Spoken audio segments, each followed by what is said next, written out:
Okay, my first question is, what models what future models do you have planned out for 2016? 2016. Unfortunately, that's further out than I can actually discuss.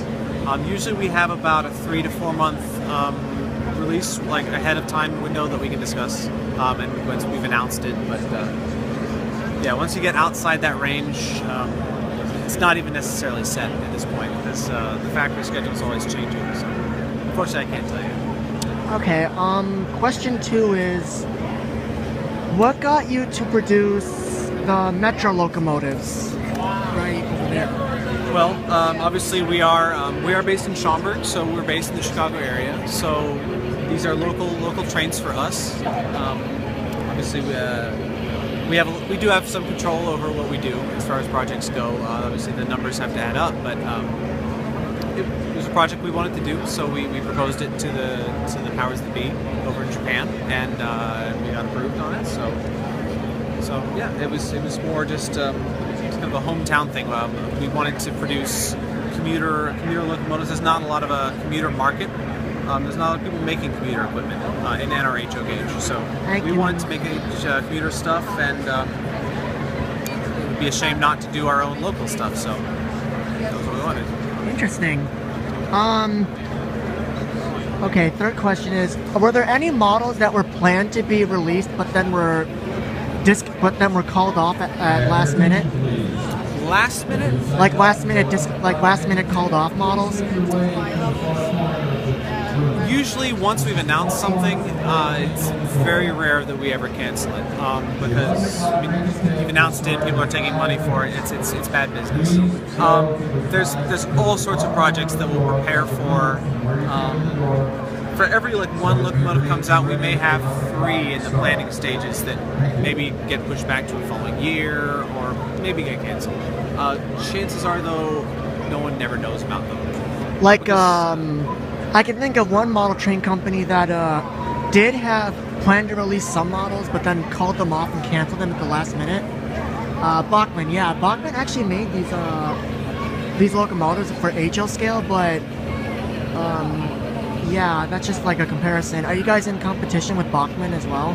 Well, I mean the model train business, it sounds a little corny to say it maybe, but we are all in it together.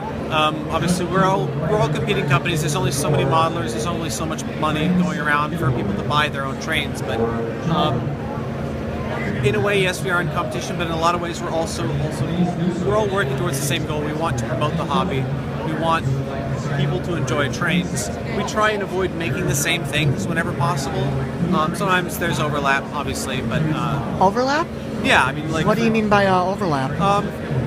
40-2s, for example. We've manufactured SD40-2s. Athens made SD40-2s. Bachmann may have done that. Yeah, I think just about everyone's made SD40-2s. Except for European companies. Right. Like Markman. Right, obviously.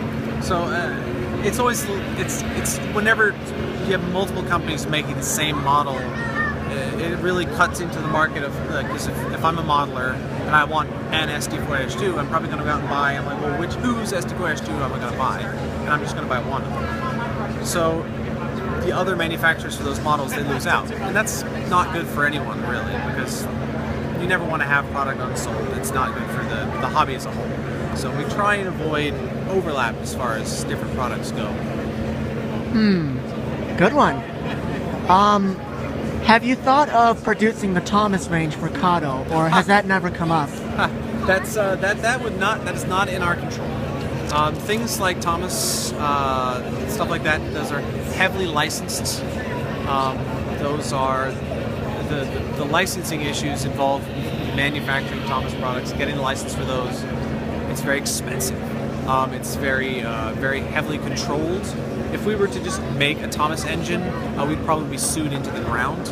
By that you mean you don't have rights to produce the line? Right, exactly. I believe Bachmann has the exclusive rights for that. Yes, they do. They started their Thomas line in 2002. Right, and that is something which is going to be kept by them, I have to imagine. They're not going to let that go, so...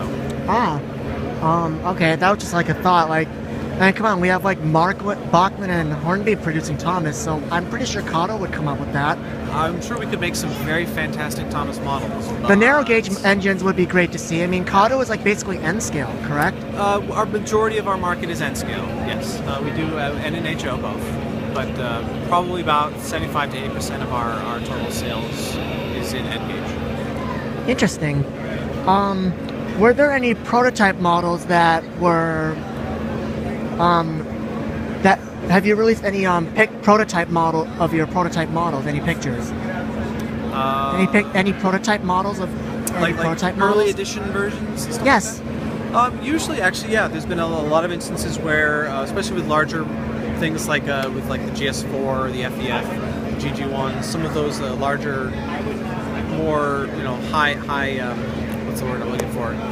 High profile releases, when we want to promote those as much as possible. Sometimes we will get early samples from the factory, unfinished samples, pre-production samples, just sections of shells and stuff. And we will actually try and use those as promotional materials, show those to people, take pictures of them, we'll post them up on our website, that kind of thing. But for the most part, most productions that we have, the manufacturing finishes about a month before they get released. So there's not a whole lot of time for pre-production versions.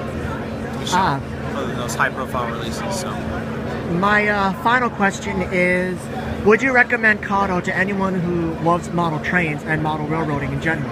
Would you recommend it? Well, absolutely. I think I would lose my job if I didn't. But yeah, absolutely. I mean, it's a great system. Our track system is the easiest, most reliable system you can use. Our locomotives are very reliable. They're all.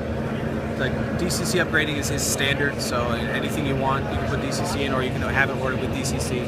So we really try and make something for everybody, and we try and make it as easy as possible to enjoy model railroading. So yeah, absolutely, I would recommend my product to anybody looking to either get into the market or get back into model railroading. Maybe if they had it as kids and got out of it. Either way, it's a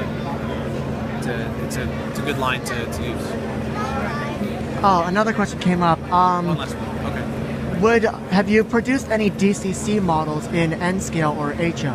Yeah, actually everything that we offer in both the standard analog version and we offer with DCC installed. We do all the installs actually here in Schaumburg, in our offices here, and yeah, so everything actually that we offer with DCC. And would you like to say anything to the viewers who are watching this? Care to say anything? Go trains. I don't know. Enjoy the hobby. Hopefully everyone out there has some interest in trains or has some trains of their own, and whether it's N or HO or G or Z or whatever it is, just keep enjoying it, and yeah, that's it. Okay. Well, thank you very much for having me the pleasure of interviewing you. Well, no problem. I'll be sure to put this up and see what everyone else on YouTube thinks. All right. Thank you very much, man. No problem.